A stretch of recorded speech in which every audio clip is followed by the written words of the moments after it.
wanting an extension, then come talk with me. If you've already started it and are working on it, then I would say knock it out and get it done with it. So you're not prolonging the pain. But I don't mind being flexible on it. So. And then you said you wanted it printed out with the lab on Wednesday, just like they were wrong and hand it to you. Yes, please. Okay. I'm not gonna like troll guard the door and not let you in without your printed copy, but yes, it would like a printed copy, please. All right. Any other questions? Okay, so we're gonna hopefully get through this kind of quickly, aneuploidy and polyploidy. These are changes to the genome that result in alteration of entire chromosome numbers. So they're slightly different. With aneuploidy, we get a change in an individual number of chromosomes. So for example, you might have one extra. So an example of this would be trisomy 21 or Down syndrome, where you have an extra chromosome 21, or you might have a missing chromosome.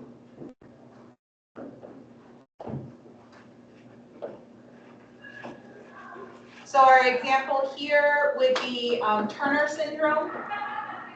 This is an individual that has only one X chromosome. So no second X or no Y chromosome. Polyploidy is where you have an increase or a duplication in the entire set of chromosomes. So all chromosomes in the genome are multiplied. So this is where you get an entire set of chromosomes.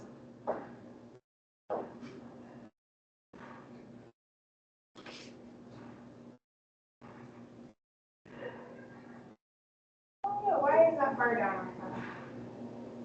Let me get rid of that.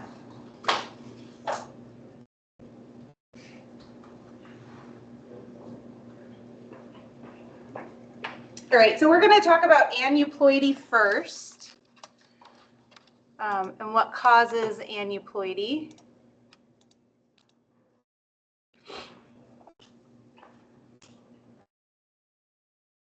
All right, so there's a couple things. One is deletion of the centromere. So we touched on this in our example at the beginning of class where I asked you what happens when you lose that centromere. So if you don't have a centromere, you don't have a kinetochore, which means there's nowhere for microtubules to attach.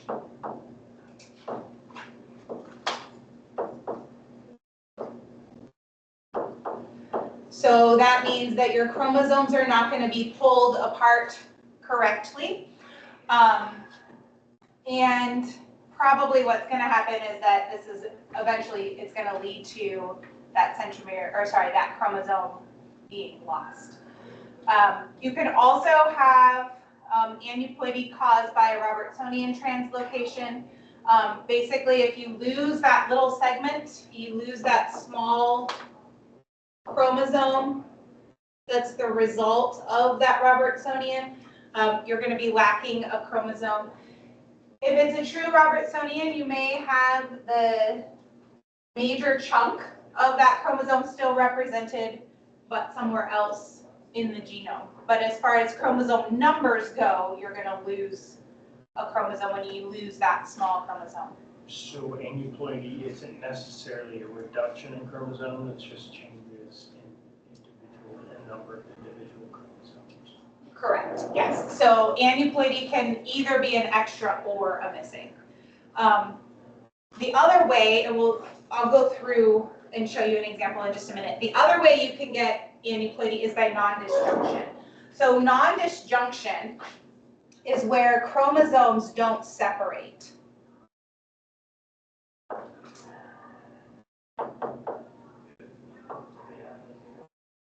So maybe for some reason your microtubules don't attach during meiosis, and so when either in meiosis 1 or meiosis 2, when we separate sister chromatids or homologous chromosomes, they don't pull apart correctly.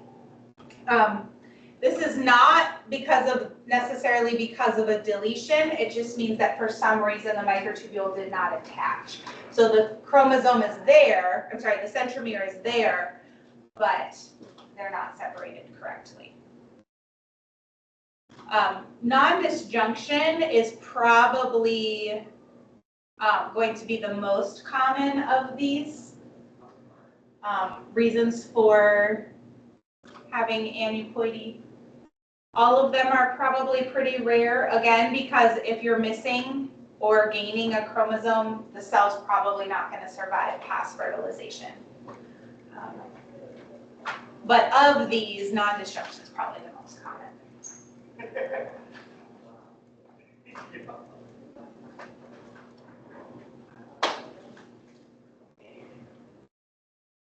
All right.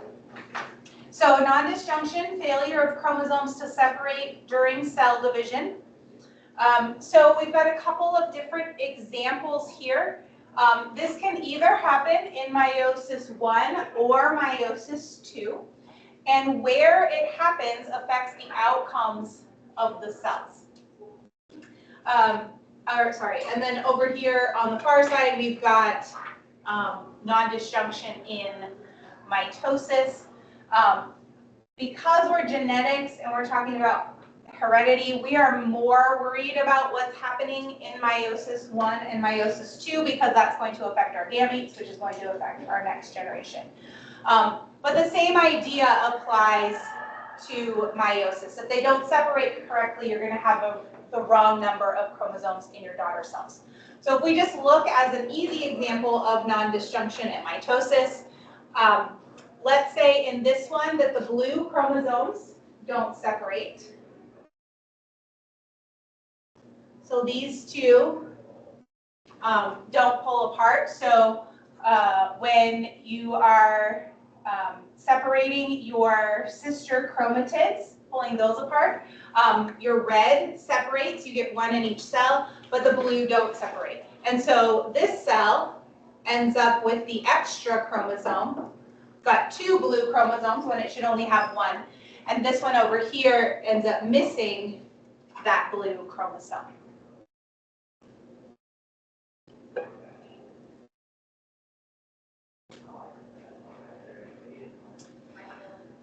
So a couple of terms here. Monosomy means that you have 1 copy of a particular chromosome.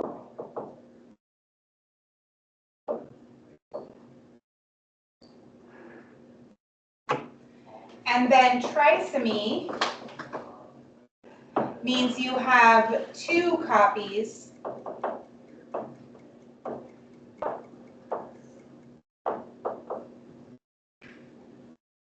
sorry, let me back up. I'm explaining this correctly. No, it's fine. Okay, 2 copies of a particular chromosome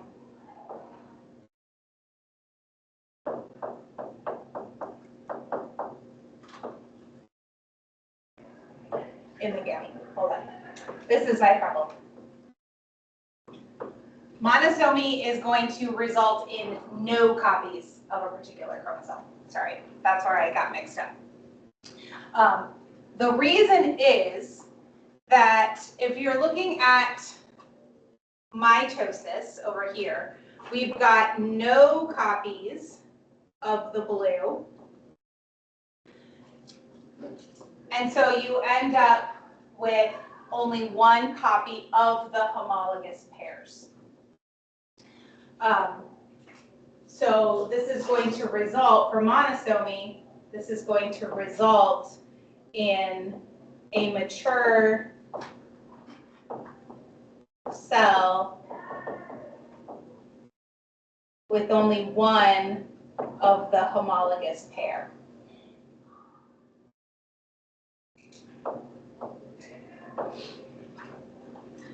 For your trisomy, you get 3 copies all together. So you have 2 copies of the blue, which results in 3 copies altogether. So a mature cell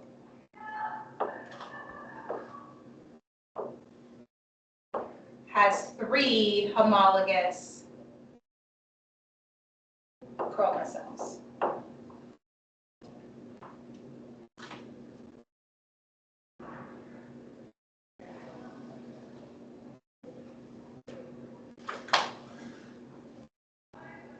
All right, so I'm going to clear this. That was for mitosis.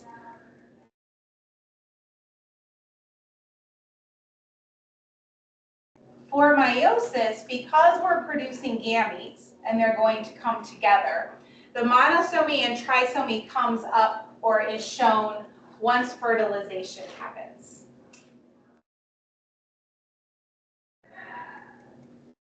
All right, so for fertilization,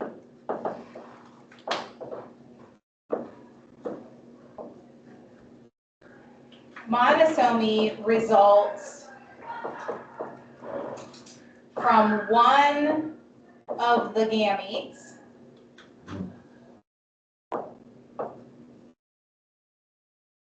missing a homologous chromosome.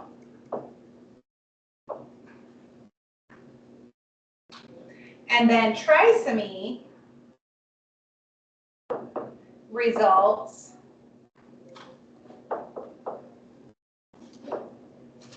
from one gamete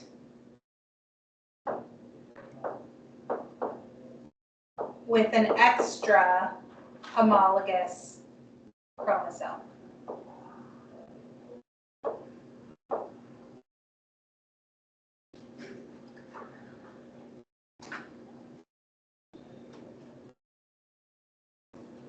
So whether or not the non-disjunction occurs in meiosis 1 or 2 doesn't affect the outcome.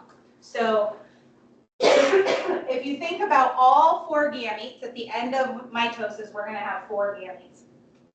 And if one of those 4 gametes is missing a chromosome, that means it has to be represented somewhere else. So, when non-disjunction occurs, it actually produces both possibilities. It produces the possibility where one gamete is going to end up monosomy when it's fertilized, and where one gamete is going to end up a trisomy when it's fertilized. So if our non-disjunction happens in meiosis 1, the result is going to be all 4 gametes with incorrect chromosome numbers. So this diagram up on the top shows meiosis 1. What it's showing here is that your homologous chromosomes don't separate. And so the result is that you end up with half of your gametes with an extra chromosome, and the rest of your gametes are all missing a chromosome. So then when it's fertilized by a sperm or an egg, depending on which one you're looking at, when it's fertilized by a normal gamete, you end up with your trisomy here, your extra, the 2 from one parent, and then the normal parent. And then the monosomy as well, because you have the other situation where you have none of the chromosomes that you're supposed to have. Now keep in mind that this is only looking at one set of chromosomes, so we've got our other 22 chromosomes that we're assuming are separating correctly.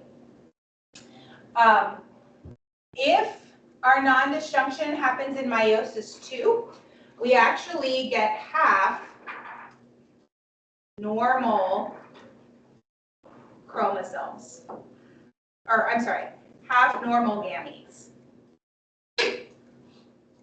So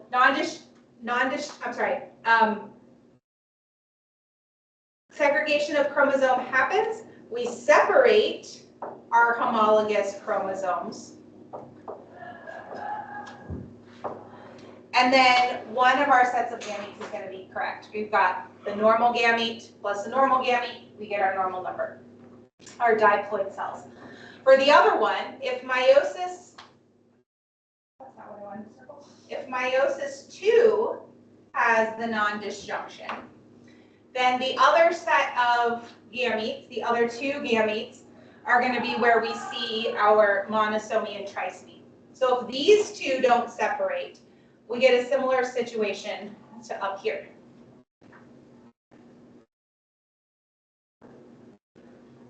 So we'll end up during fertilization, when those two gametes come together, one will have an extra, one will be missing. So.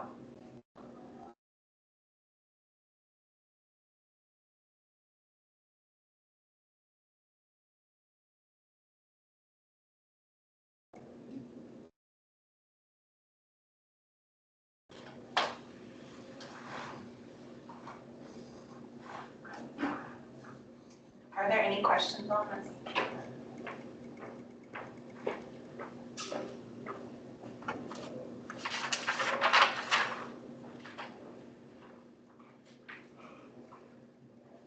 Okay.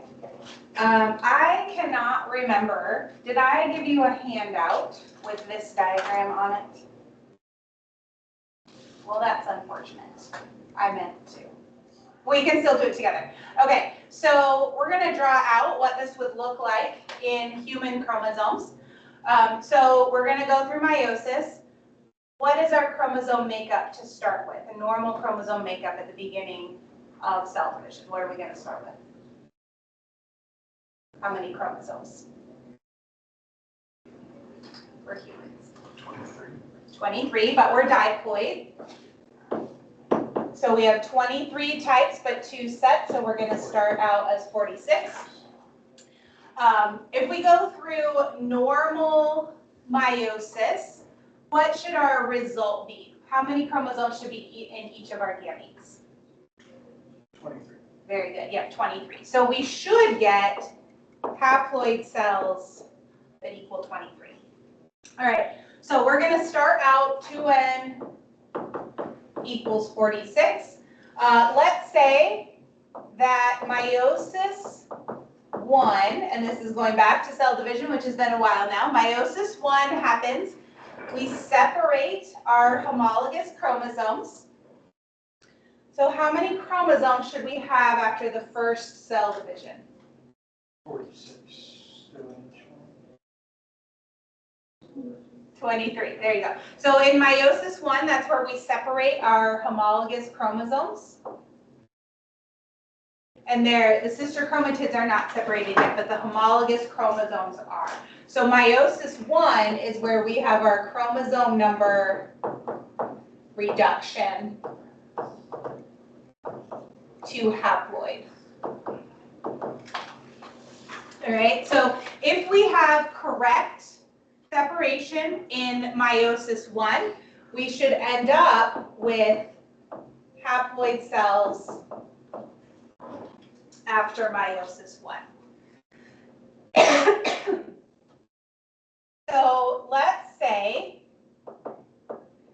that our non-disjunction happens in meiosis 2. Now, these cells are independent of one another, so we are going to assume that one of them continues through meiosis and we get the correct number of chromosomes in our cell. So what should we expect if one of these goes through meiosis correctly? What should be the end result? How many chromosomes should we have at the end? So we've already reduced our number to haploid, so what are we left with? Yep. N equals 23. All right, but let's say that we have a problem in our other cell, in this cell when it enters meiosis 2, and let's say that non-disjunction happens. So one of our sister chromatids doesn't separate. How many chromosomes should we end up with in each of these cells? So 1 is going to get an extra. 24 and 22. Very good. So 1 is going to have the extra, so we'll have 24. The other one is going to be missing. So we end up with the extra here. This one with the extra, when we combine with, let's say this is the egg and this is a sperm. When we combine with a normal cell, what we're going to end up with actually is a cell after fertilization that is, oops.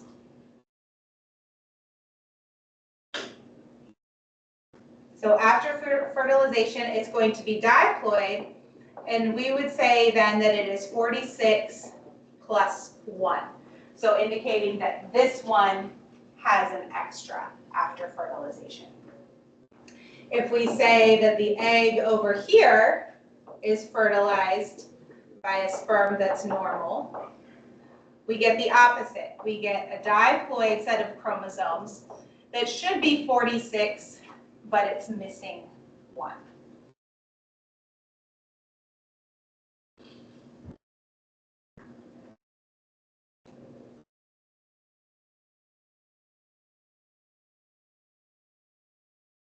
All right, so I would like you to try the other one on your own. This is where the non-disjunction happens in meiosis 1. So we're going to start with 2n equals 46. Remember, you reduce your chromosome number in meiosis 1. So go ahead and see if you can fill that one out.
All right, so what do you think is the result after meiosis 1? Are we diploid or haploid? After meiosis 1, haploid. Or haploid after meiosis 1. All right, so what happens if non-disjunction happens at one chromosome? One's going to lose one, one's going to gain one. One's going to lose 1 and one's going to gain 1. So our normal is 23. So if we gain 1, we have 24. If we lose 1, we have 22. So now, remember, we're not reducing any chromosome numbers. We're just separating sister chromatids. So what happens here is that we just keep the exact same number. So here we're going to have n equals 24, n equals 24, n equals 22, and n equals 22.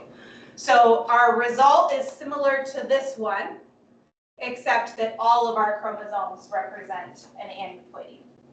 So both of these are going to be 2n equals 46 plus 1 after fertilization. And both of these are going to be 2n equals 46 minus 1 after fertilization.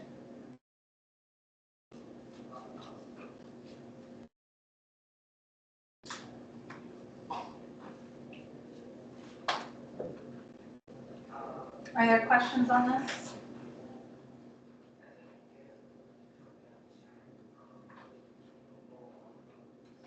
So it wouldn't always, I guess it would be really rare to happen, but it wouldn't always be the case if all of the gametes are incorrect, that it would be necessarily a non-disjunction in meiosis one, because you could have a non-disjunction happen in both gametes of meiosis two, it would just be really rare. Yeah, I mean Yeah. like a non-disjunction, Would happen like in that one. not happen here, but happen here and here. Yeah, I suppose it could. just Yeah. for my own, like, 'cause Yeah, I like wanted to. theoretically, yes. Yeah, so I get what's happening. So we have half that are staying the same because the non-destruction of meiosis two only happens in one of the gametes that's reproducing. Correct. Okay.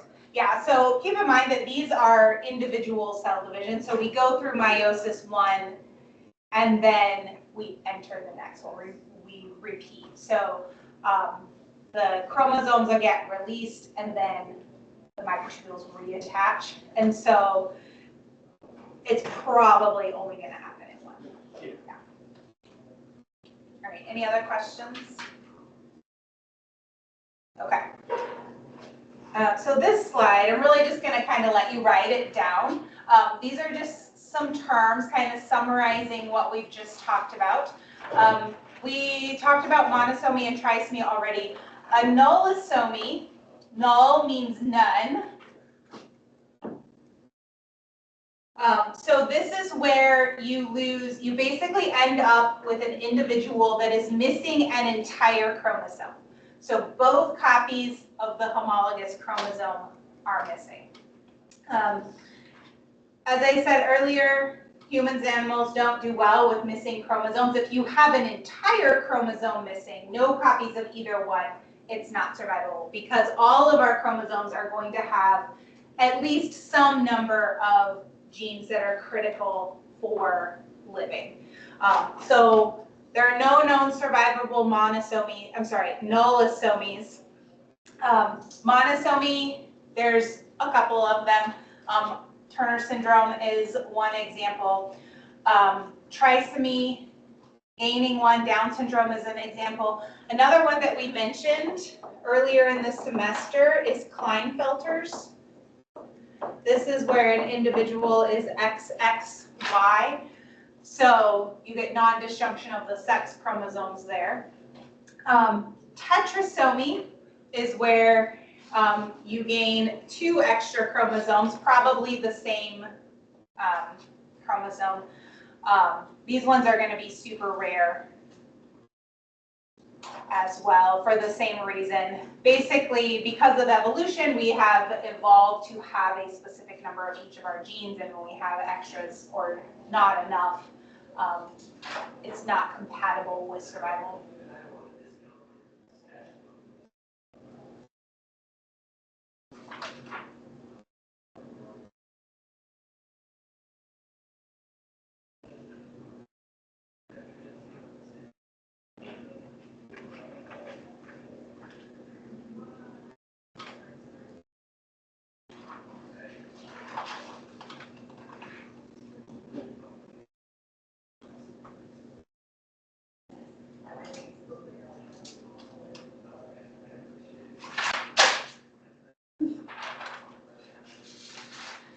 All right, didn't need that anyway.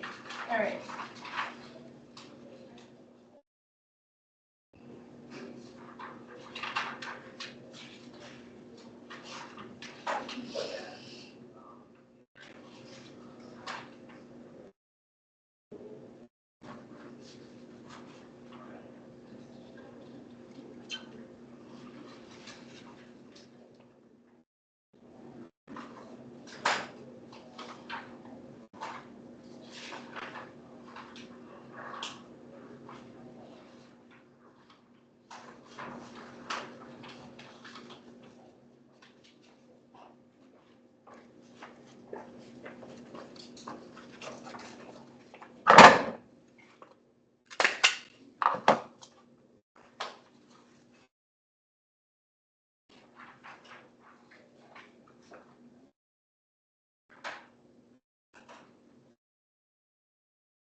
All right, so quick question. A diploid organism has 2n equals 36 chromosomes. How many chromosomes would be found in a trisomic member of this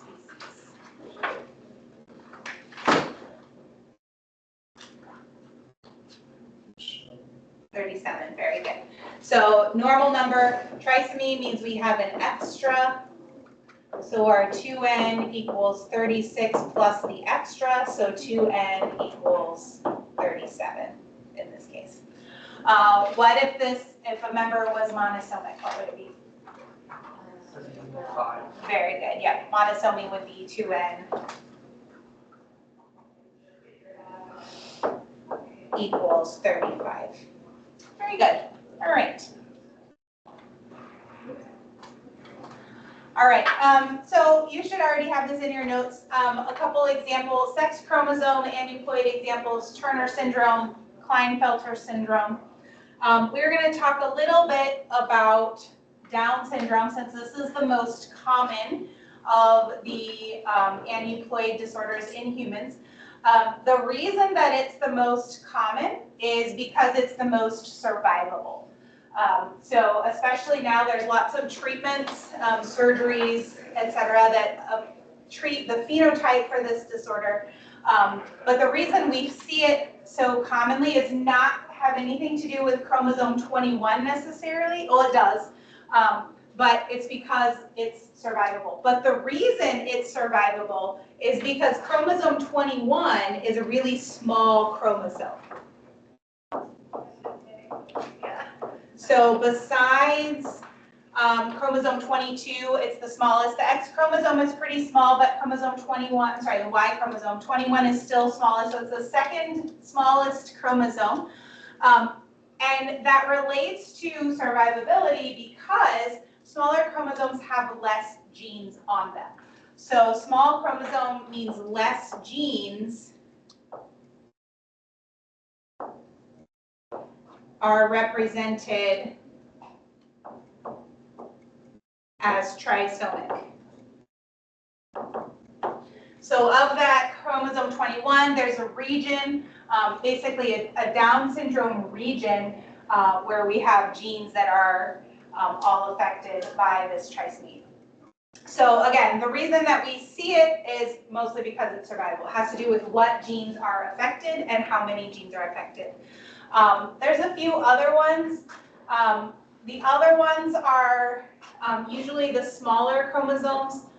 13, 15, and 18 are air quotes common ones as well.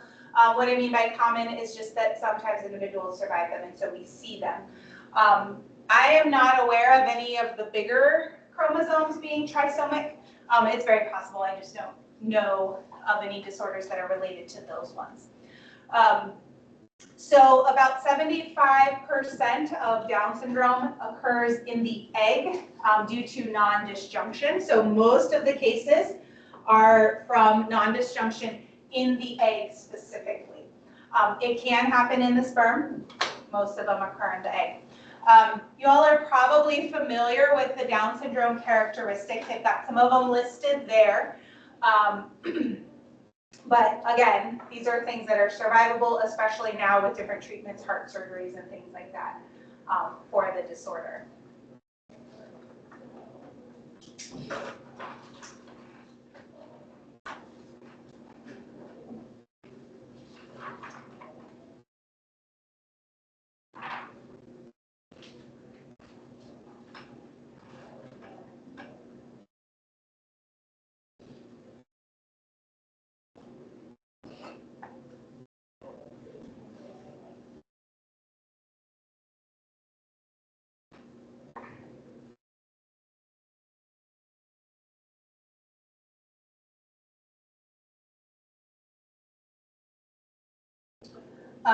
Primary Down syndrome refers to the trisomy 21 Down syndrome. A minute ago, I mentioned that we can also have a Robertsonian translocation.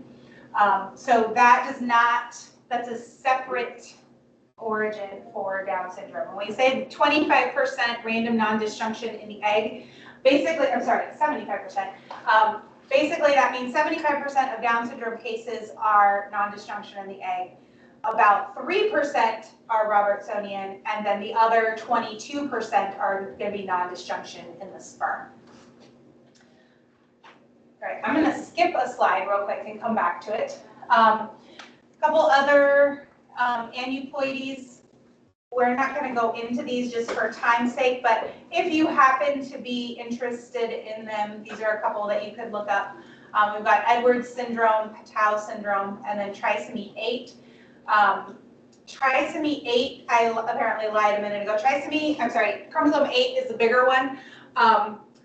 For trisomy 8, this one results from mosaics. So mosaics are where you have trisomy or another chromosome defect in only some of your cells.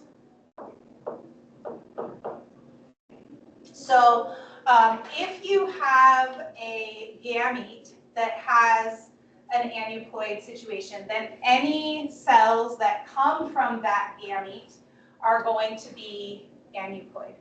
But as your cells are dividing during development, you are also having mitosis happen, and during development, your cells divide 1 into 2, 2 to 4, 4 to 8, etc.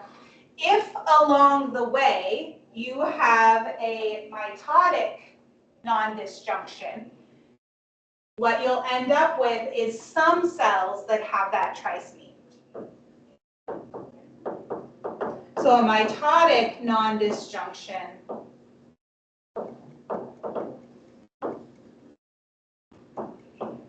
results in some cells with aneuploidy. So this is going to occur after fertilization when your cells start to differentiate.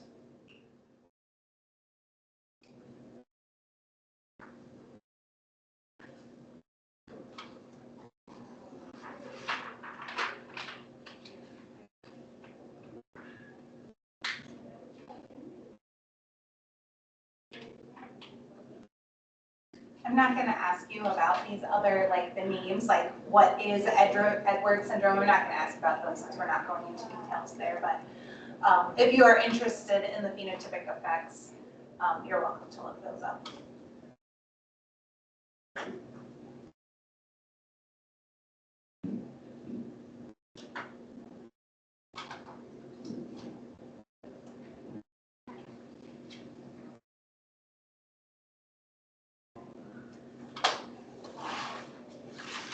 All right, so I mentioned that most of the non-disjunction for Down syndrome occurs in the egg.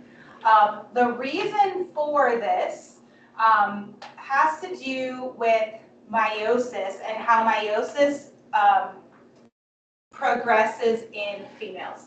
So this graph on the right shows the chance of Down syndrome.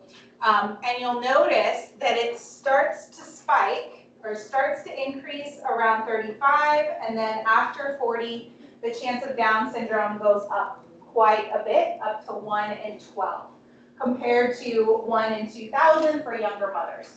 So if you remember, and it's been a long time because it was in week 1 and we went through it really, really quickly, we talked about spermatogenesis and oogenesis, and we said that for females, meiosis starts in utero and is arrested, and then meiosis continues once the individual hits puberty.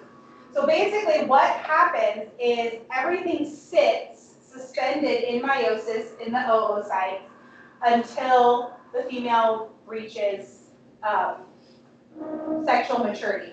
So what happens is they think that you get a breakdown in cohesin and the spindle fibers. So remember, spindle fibers produce the microtubules that are going to attach to the kinetochore.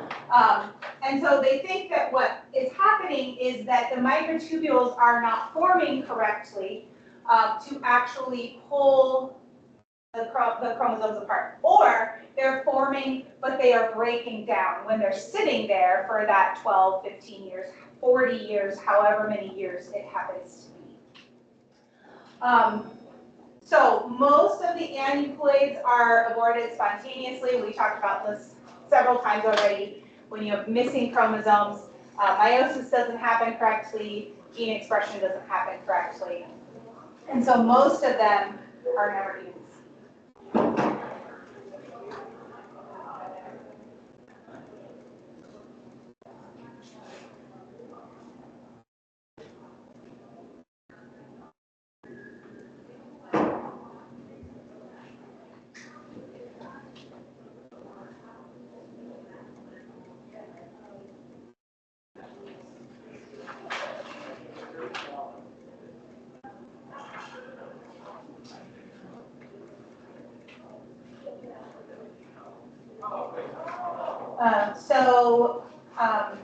Turner syndrome and Klinefelter syndrome are the other aneuploids that are relatively common.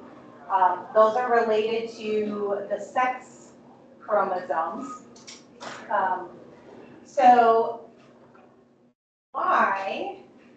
So not thinking about Down syndrome, because Down syndrome is a, the word has escaped me.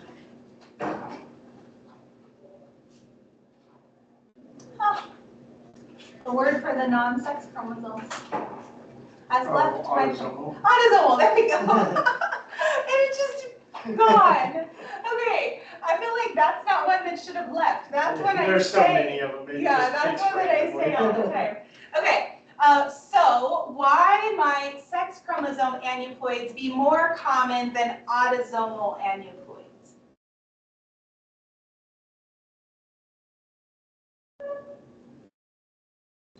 So we've kind of gone back to this, or the theme for this several times. So remember, we've got XX and XY. So think about what happens to those X chromosomes. Oh, it's because we have, I guess, more opportunities for the X chromosome to be. Kind of. So we are looking at Turner syndrome. What makes Turner syndrome relatively survivable? Are there already individuals walking around with only one X chromosome? Yeah. Yeah. 1/3 of our classroom right now is walking around with only one X chromosome. Okay, so one X chromosome is fully survivable. Is it because they're smaller? Nope. You guys remember what the lion hypothesis was? That, one of the genes turn on the other. They both have it. Yeah, very, very close. So the lion hypothesis is the one that says one X chromosome in each cell is inactivated.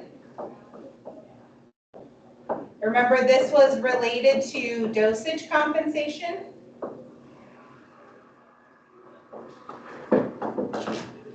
So I was just picking on Jacob, saying he's walking around with only one X chromosome, which is probably true, but all of the XX individuals in the room have one inactivated chromosome anyway. Yes. I wanted to ask, is it also because the Y gene is mostly there to like determine if it's a male? Yes. Yes. So that's why, that's sort of how it all links into this lion hypothesis. So there's no homologous genes on the X and the Y. And so individuals that are XY are functioning just fine with one copy of all of those genes because the Y chromosome instead has all of the male sexual characteristics. So yes. So individuals with Turner syndrome, it's like they have an inactivated chromosome already, in a sense. They actually just don't have one. And there are phenotypic effects of Turner syndrome. But any individual that is XX is going to have one inactivated one anyway. So evolutionarily, we've kind of evolved to having or being able to deal with only one X chromosome. For Klinefelters, we've got XXY. So what's happening here is that there's an extra chromosome, but one of them is still being inactivated anyway. So it's kind of like superficially, we're not really losing anything. So they're a little bit more survivable. Doesn't mean that individuals have fully normal phenotypes, but they're still relatively more survivable. Whereas any of the other chromosomes, if you look at chromosome 1, everybody has equal number of chromosomes. All those genes have evolved for that particular dosage for having 2 copies of those genes. All right. Okay. So before we move on to polyploidy, are there any questions about aneuploidy?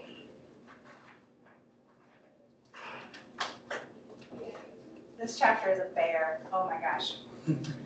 Okay, 5 and 6. Man, I feel like these are the 2 hardest chapters, and they're the long ones. Okay, so polyploidy, this is the one where we get entire sets of chromosomes. So our entire genome is duplicated. There's a couple of different ways that this happens. We're going to talk about those different ways. Or say duplicated or represented, because sometimes it doesn't come from duplication. So normal, or say air quotes normal cells for animals tend to be diploid. There are some weird examples that I can't remember, not very many. I think there's like a frog or something that's actually triploid. I don't remember. But in general, animals are not going to be anything other than diploid, and this is related to sexual reproduction in animals. Plants, however, are very often polyploidy. Now, what this means is that instead of having 2 copies of all of the chromosomes, they have a different copy number. So triploid means they have 3 copies of every chromosome. Tetraploid 4, penta 5, hexa 6. So plants have all sorts of different numbers. For example, strawberries are actually octoploid.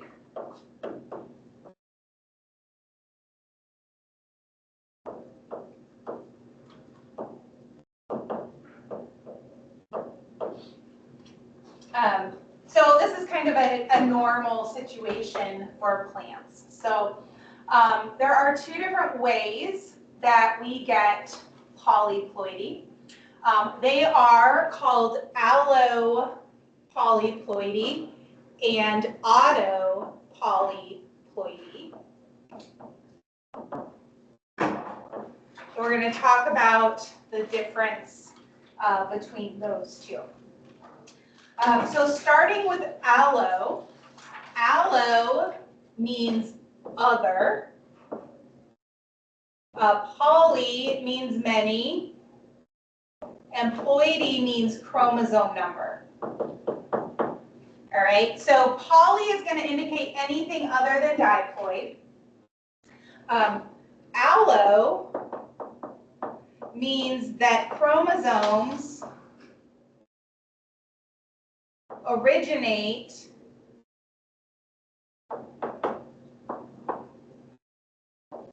from another species.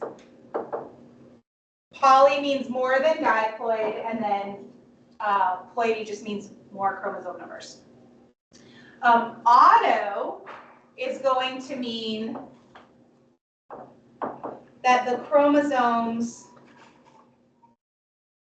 originate within the same species.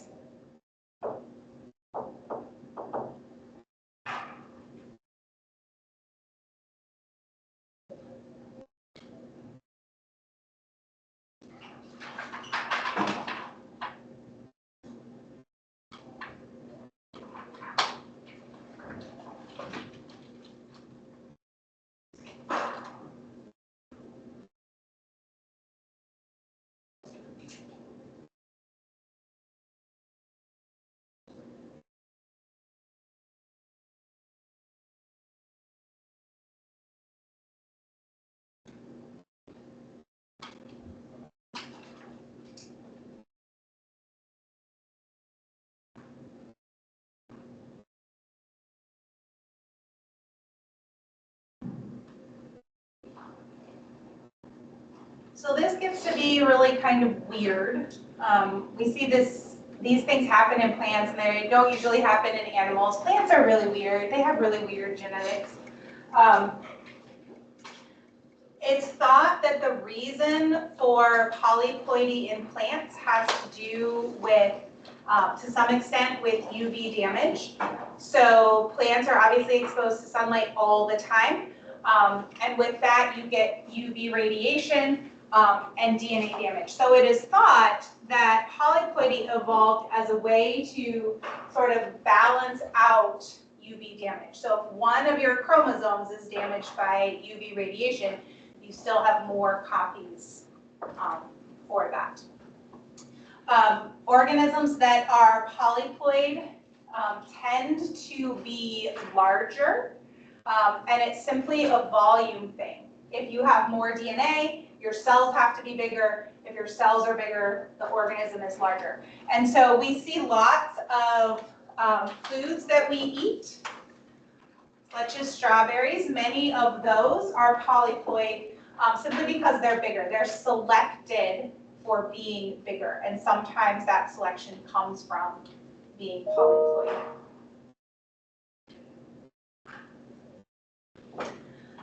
All right, so this mess here is showing autopolyploidy. So this is where chromosomes come from the same species.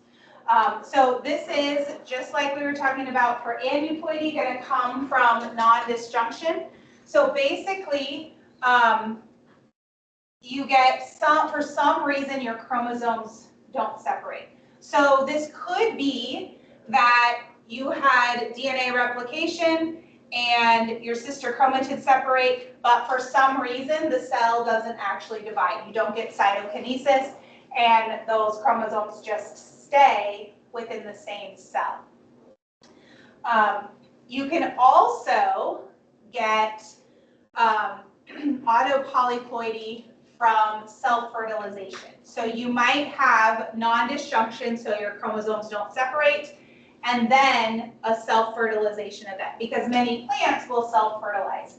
So it's not really an unusual thing in plants. So if you have non-disjunction happen, and then fertilization with a normal gamete, then you can end up with multiple sets of chromosomes. So if we look here, you can see what the autoploidy is represented. We've got diploid, so 2 copies of each one. At the end, we've got 4 copies of each one.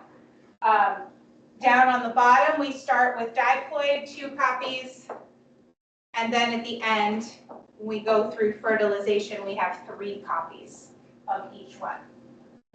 Now, this is really important in plant evolution. This is how we can get new species in a really short amount of time, because once you duplicate your genome, these new daughter cells,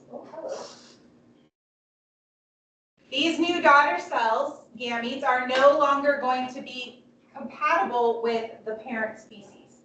And so you could get really quick speciation here simply because the gametes aren't going to match up, and you're not going to get equal equal disjunction in meiosis.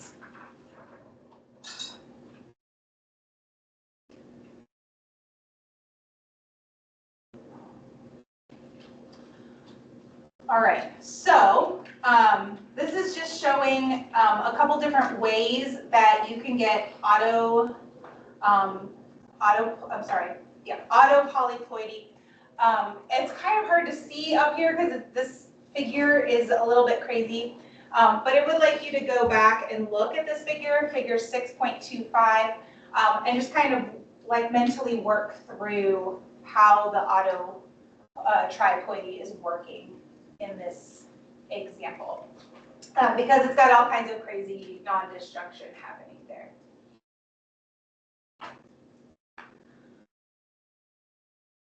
All right, so then we get allopolyploid. Remember, this is where we get chromosomes from 2 different species coming together. So this is a term when we get 2 species interbreeding. This is called hybridization.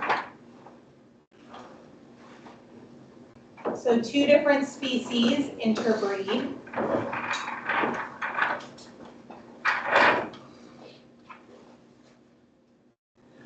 So what happens here is that the gametes come together and basically all of the chromosomes get combined into one genome. So then during the next round of meiosis, we get all of the chromosomes copied, and now we have individuals that have new chromosomes compared to the previous ones. So because homologous chromosomes can't line up well, this often results in individuals that are sterile or that can only reproduce by asexual reproduction. So if this is the case, it might mean that we need people to propagate these plants, or we have to keep generating new ones as crossing between the parent species. It's also possible that these allopolyploids can then reproduce sexually with similar allopolyploids. So when you start getting into polyploidy, I feel like it just kind of hurts your head to think about like what meiosis is going to look like. To be perfectly honest, I'm not going to ask you about the details of meiosis here. I really want you to understand the origin of those chromosomes, where they're coming from, and what sort of problems it presents, which is basically reproduction problems because the chromosomes are not going to be compatible anymore. It's been a very long time, but at the very beginning of the chapter, your textbook talks about wheat, and it very quickly mentioned that our current wheat that we use for most of our wheat sources are actually an allopolyploid of two different species whose genomes have come together. So that's just an example of sort of an agriculturally important polyploid.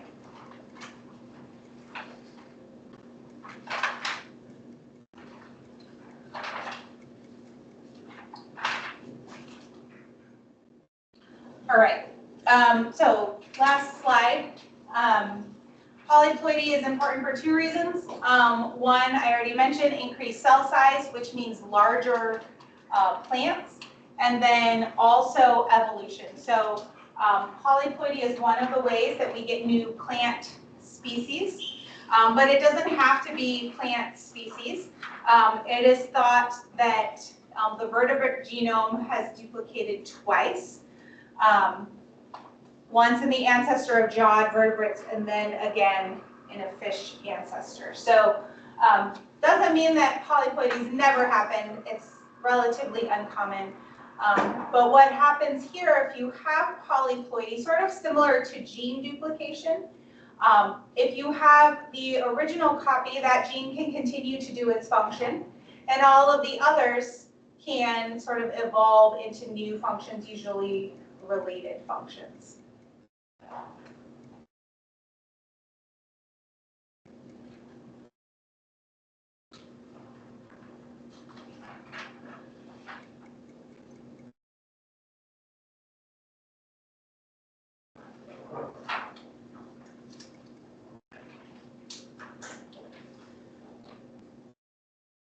Did I give you all handouts for table 6.2 or 6.3?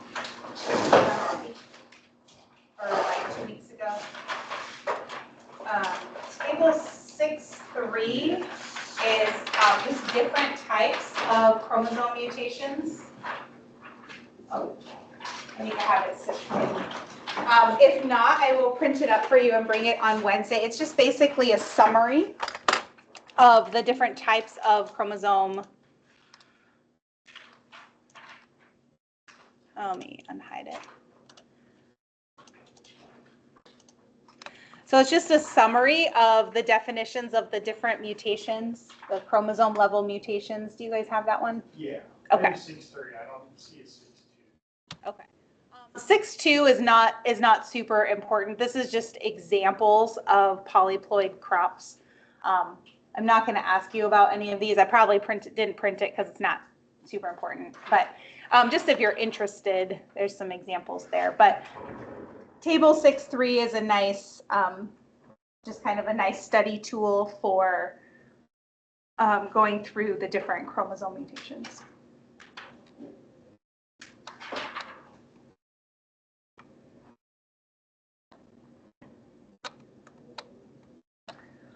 All right. Do you all have any questions? It's about time to go. Do you all have any questions on the homework or on the lab report before you go?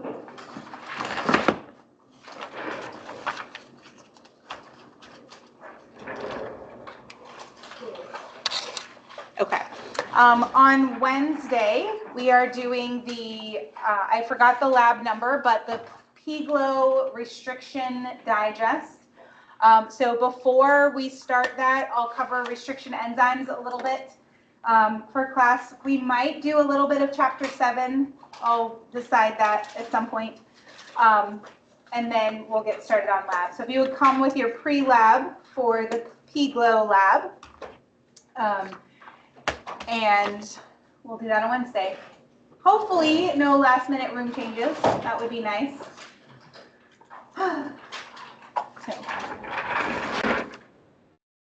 So which homework is due again on On Wednesday, not on test